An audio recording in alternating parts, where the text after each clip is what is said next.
So my kiddo is a transgender girl. She's 14. And her story's quite big. Actually, she was diagnosed with cancer November of 2021. And at that time, our faith community ostracized our family. And they actually said that her cancer diagnosis was because of her transgender sin. This is particularly one of the only spaces where families with queer children can come, because we know about clubs and pride parades and festivals and things like that, but where can you go with your 7-year-old and sit down and eat a meal and get childcare and be around other people who see you and support you?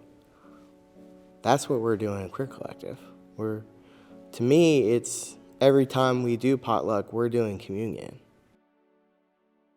I thought it was really important that we had something for queer families and something like a community, especially during the time right after the Club Q shooting.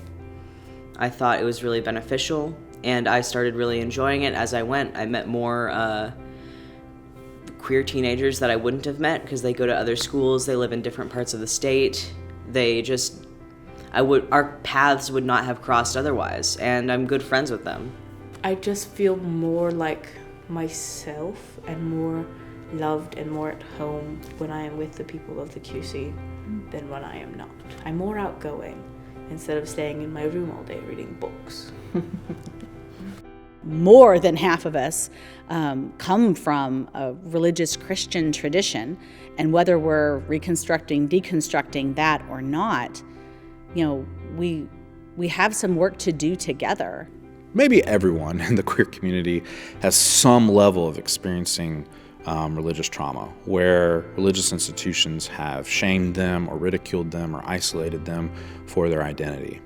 And so to be a part of a religious tradition or religious institution that is supporting us in our identity goes a long way to begin to heal some of those wounds.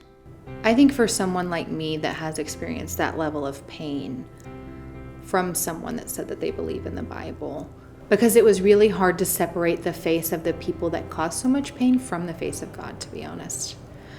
But I feel like as I've been here and experienced people that aren't like that, and really the realization that there are many more allies than I could have ever imagined, it's helping with that, and I think God is okay with that too.